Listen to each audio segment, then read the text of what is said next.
What's up, students? Today we're going to be starting a new series called Together.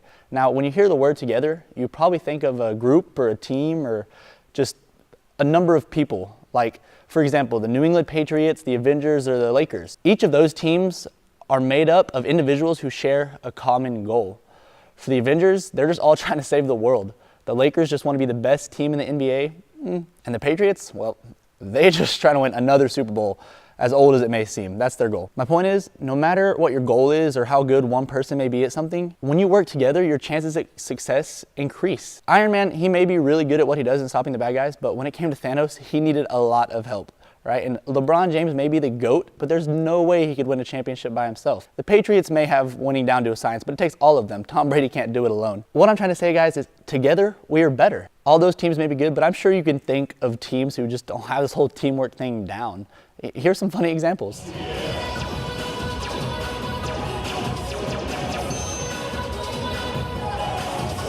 Oh no.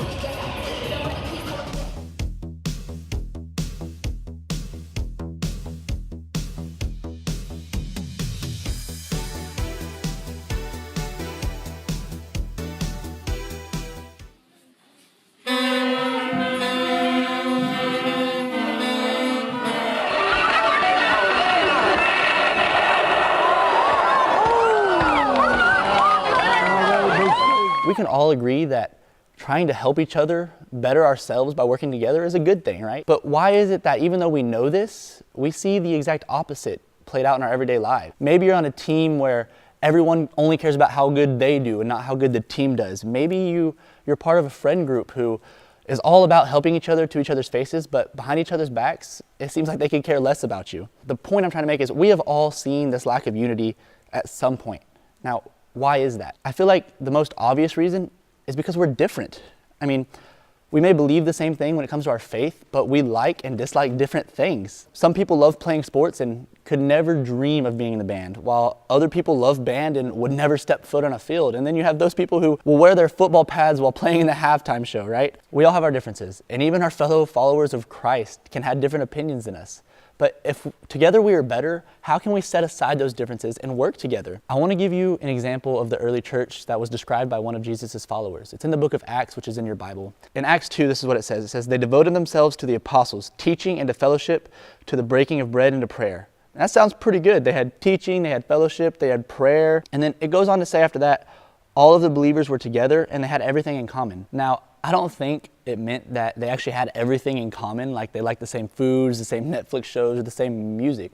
But what the Bible's saying here is it's saying that they all put Jesus first and that their identity was in Jesus, and they shared that together. And they shared that so much that it even goes on to say this: they sold their property and possessions to give it to anyone in need.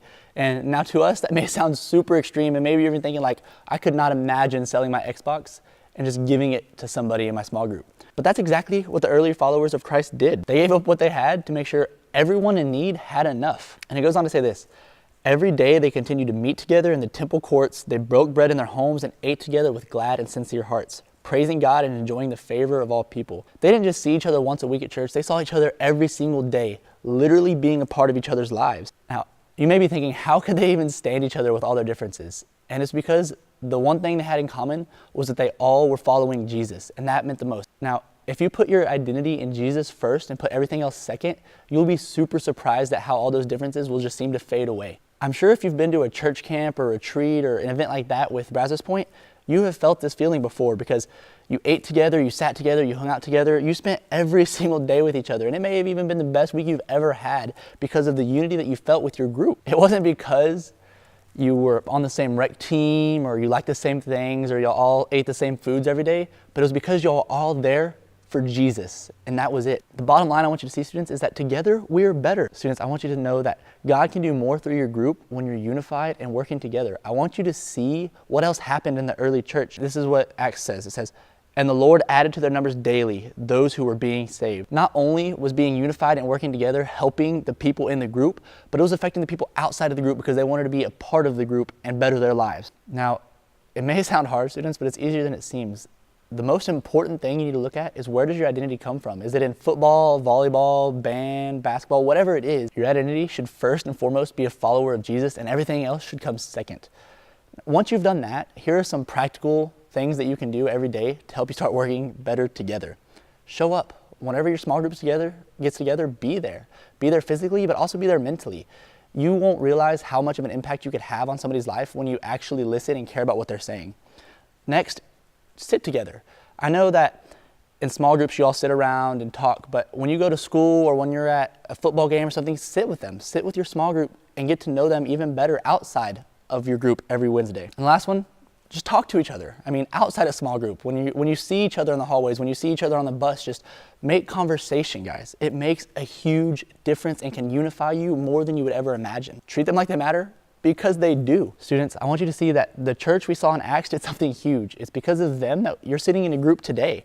I mean, what they did is they put all their differences aside. What they liked and they disliked, it didn't matter to them, and they shared one common goal together. And it's the same goal that we should have today, to be a follower of Jesus first and foremost, and everything else should come after that. They also knew that it didn't matter what you said or what you did. People in the world would see Jesus in you with how you interacted with other people. As we go into small groups tonight, students, I just want you to remember that together we are better, and that our identity should be a follower of Jesus first, and all of our differences and everything else should come after that.